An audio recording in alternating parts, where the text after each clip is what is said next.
রাষ্ট্র সংস্কার সময়ের সবচেয়ে আলোচিত শব্দ।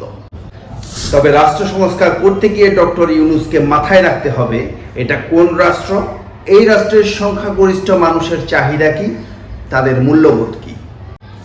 এদেশের অধিকাংশ মানুষের মূল্যবোধ পরিপন্থী কোনো সংস্কারের দায়িত্ব তাদেরকে জনগণ দেয়নি, জনগণ মেনেও নেবে না।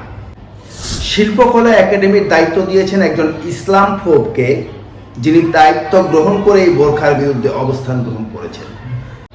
এই কমিটিতে আছেন ঢাকা বিশ্ববিদ্যালয়ের পদার্থবিজ্ঞান বিভাগের প্রফেসর কামরুল হাসান মামুন, যিনি একজন চিহ্নিত ইসলাম বিদ্বেষী। পাঠ্যপুস্তক সংস্কারের আগে এই কমিটিকে সংস্কার করতে হবে।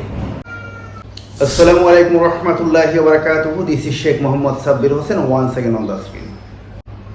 রাষ্ট্র সংস্কার সময়ের সবচেয়ে আলোচিত শব্দ।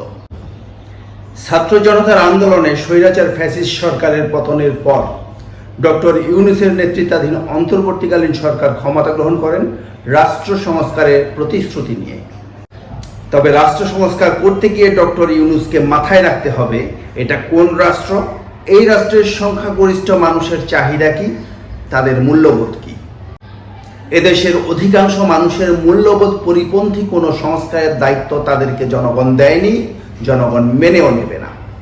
জনগণের মূল্যবোধকে মূল্যায়নের প্রাথমিক ভর্তি পরীক্ষায় ডক্টর ইউনূস উতরে গেছেন একজন গ্রহণযোগ্য আলেমকে উপদেষ্টা পরিষদে স্থান দিয়ে। কিন্তু ভর্তির পর ক্লাস টেস্টে ডক্টর ইউনূস একের পর এক ডাব্বা মেরে যাচ্ছেন।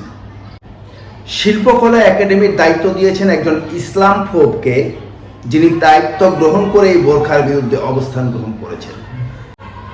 এর চেয়ে গুরুত্বপূর্ণ ইস্যু হচ্ছে জাতীয় শিক্ষাক্রম সংস্কার এবং পরিমার্জনের জন্য ডক্টর ইউনূস 10 সদস্যের একটি সংস্কার কমিশন গঠন করেছেন। এই কমিটি নির্ধারণ করবে আপনার সন্তান আমার সন্তান কি হবে, কি পড়বে, কি শিখবে। এই কমিটিতে আছেন ঢাকা বিশ্ববিদ্যালয়ের পদার্থবিজ্ঞান বিভাগের প্রফেসর কামরুল হাসান মামুন, যিনি একজন চিহ্নিত ইসলাম বিদ্বেষী। এই কমিটিতে আছেন ঢাকা বিশ্ববিদ্যালয়ের সমাজবিজ্ঞান বিভাগের সহযোগী অধ্যাপক সামিনা লুৎফা নিব্রা, যিনি একজন প্রকাশ্য এলজিটিবি এবং চরমপন্থী সমর্থক। এরা ঠিক করবে আপনার সন্তান আমার সন্তান কি পড়বে, কি শিখবে, কি হবে। এরা তো এই দেশের অধিকাংশ জনগণের ধর্মীয় মূল্যবোধই বুঝবে না। এরা তো এই দেশের অধিকাংশ মুসলমানের স্পর্শকাতর অনুভূতি বুঝবে না। তাহলে তারা কিভাবে তাদের উপর অর্পিত দায়িত্বের 4 নম্বর শর্ত ফুলফিল করবে? এই কমিটি থেকে শায়খ আহমদুল্লাহ কিংবা প্রফেসর মুক্তার আহমেদের মতো একজন আলেমকে স্থান দেওয়া যেত না?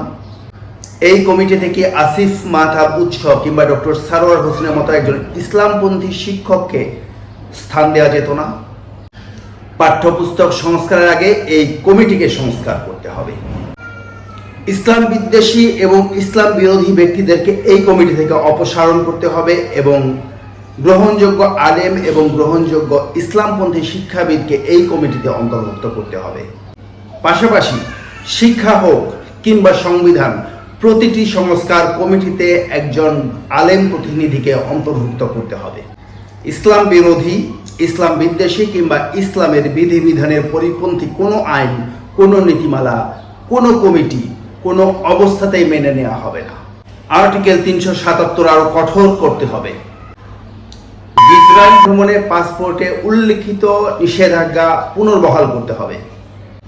বাংলাদেশকে বাংলাদেশ হিসেবে সংস্কার করতে হবে, পশ্চিমা দেশ হিসেবে নয়। সাথে থাকবেন। আসসালামু আলাইকুম রহমতুল্লাহি ওয়া বারাকাতুহু।